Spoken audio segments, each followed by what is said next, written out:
अरे बोल बजरंग बली की जय, अरे बोल बजरंग बली की जय, माता अंजनी के लाल बली की जय, अरे बोल बजरंग बली की जय। श्री राम जी का परचम लहरा के आए हैं भगवाधारी, अरे दुश्मन की लंका लगा के आए हैं भगवाधारी, अरे बोल बज।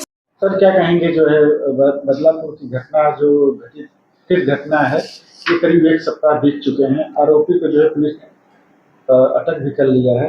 इसके साथ साथ अब देखा जाए तो कुछ पोस्ट आ रहे हैं जो है कुछ भ्रामक फैलाने के पोस्ट आ रहे हैं, क्या कहेंगे? बदलापुर में जो घटना घटी है वो निसंदेह निंदनीय है। पहले इस पर बात हो चुकी है और इसका त्वरित संज्ञान लेते हुए महाराष्ट्र राज्य सरकार के उप मुख्यमंत्री और मुख्यमंत्री एकनाथ शिंदे साहब, उप मुख्यमंत्री देवेंद्र फडणवीस साहब ने संज्ञान लेते हुए तुरंत का तुरंत इस पर कार्यवाही के आदेश दिए और एक एसआईटी का गठन किया गया। एसआईटी के गठन में महिला महानिदेशक को नियुक्त किया गया और आरोपी को त्वरित गिरफ्तार करके न्यायालय के अधीन सौंप दिया गया। मामला अदालत में है, परसों उसकी एक तारीख पड़ भी चुकी है। उसके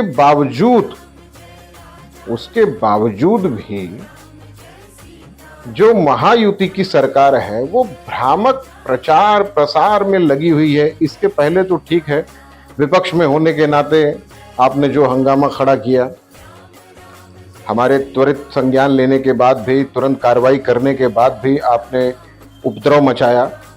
लेकिन अगर कार्रवाई की गई, उन अफसरों तक को निलंबित किया गया, ट्रांसफर हो गए कई लोगों के जिन्होंने इस घटनाक्रम को रजिस्टर्ड करने में देरी लगाई, उसके बावजूद अब वो अपराधी पुलिस की गिरफ्त में है। पुलिस की गिरफ्त के बाद अदालत में उसको एक बार प्रेजेंट भी कर दिया गया, तारीख भी पड़ गई, अब मामला अदालत में है। उसके बावजूद ये लोग भ्रामक प्रचार फैला रहे हैं इस प्रकार का। अभी आज का मैं आपको एक पोस्ट बताता हूं जिसमें सरकार से रिलेटेड सभी लोग कर रहे हैं और अभी आपको दिखाता हूं। अभी एक ये बच्ची का फोटो डाल दिया।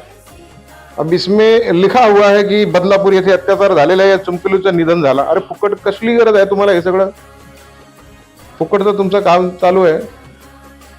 अभी कोई ये पढ़ेगा तो आक्रोश पैदा होगा, दंगा शुरू हो जाएगा। लोगों के मन में इस तरह का मतलब ऐसा लगेगा लोगों को कि हम लोग इस तरह के राज में जी रहे हैं। तो ये अगर दंगा कराने की इनकी साजिश है, विपक्ष करेगा और कौन करेगा? सरकार परेशान है, उनकी सरकार नहीं बन पाई और उनको इस बार भी जो अभी ये जो लोकसभा के चुनाव में तो नो डाउट वो बहुत कोशिश किए, प्रयत्न किए, पर वो नहीं हो पाया उनसे। इन्होंने क्या किया है, अपने कुछ स्पेशल पैरासाइट्स होते हैं उनके माध्यम से इसका प्रचार प्रसार किया है सभी लोगों को। बहुत से लोग हैं अभी उनके स्टेटस पे लगवा दिया है, बहुत से लोगों को ये मैसेज बना के दे दिया जिन्होंने अपने स्टेटस पे लगाया है, जिनको थोड़ी जानकारी कम है, जो जरा भी छानबीन नहीं करते, पता नहीं करते, उन्होंने पढ़ लिया कहीं पे, जो व्हाट्सएप न्यूज़ पे यकीन करते हैं, ऐसे लोगों ने तुरंत अपने उस पे लगा दिया। अब ये 10 लोग देखेंगे, 10 से 20 देखेंगे, 20 से 40, 40 से 80, 80 से 160, ऐसे लोगों पे तो तुरंत कार्रवाई होनी चाहिए जो इस प्रकार का भ्रामक प्रचार करते हैं। ये दुष्प्रचार है। इस प्रकार के रोकथाम के लिए जो साइबर सेल है वो पता लगाए कि सबसे पहले इसको किसने बनाया, किसने डाला, उसको तुरंत गिरफ्तार करके और उसका न्यूज डालना चाहिए मीडिया में कि और लोग ऐसा करने से बचे। कि इस तरह का प्रचार प्रसार करने से कल को किसी तरह का उपद्रव खड़ा होता है, दंगा होता है, तो इसका प्रभाव आम जनमानस पे पड़ेगा ना। ये जाने वाले गरीब जनता, मध्यम वर्गीय लोग जो सड़क पे चलते हैं, सड़क पे उतरते हैं, उन लोगों को हानि होगी और इसका फायदा किसको होगा? असामाजिक तत्वों को होगा, आपराधिक लोगों को होगा। तो ये सब इनकी साजिश है कि सरकार को बदनाम करने के लिए हम तरह तरह के वो हथकंडे अपना रहे हैं। जनता से मैं यही अपील करूंगा कि इस तरह के भ्रामक प्रचार प्रसार से दूर रहें और सरकार पर भरोसा रखें। तुरंत का तुरंत नहीं होता, तुरंत का तुरंत उनको गिरफ्तार किया गया। गिरफ्तार होने के बाद उन पर कार्रवाई होगी, निश्चित होगी। देवेंद्र फडणवीस साहब ने भी संज्ञान लिया, बोला त्वरित कार्रवाई होगी और इसमें दंडनीय अपराध है और इस अपराध कठिन से कठिन उसको सजा दिलाने का हम पूर्ण प्रयास करेंगे। हमारे जो आमदार हैं श्री रविंद्र दत्तात्रेय चौहान साहब दादा, उन्होंने कहा कि ऐसे इंसान को, ऐसे नराधम को फांसी होनी चाहिए, फांसी से भी कोई बड़ी सजा है तो वो होनी चाहिए। अब इतना बड़ा लोग बयान देने के बाद अब वो खुद तो जाके गोली नहीं मार देंगे ना, कानून पे तो भरोसा रखना पड़ेगा ना।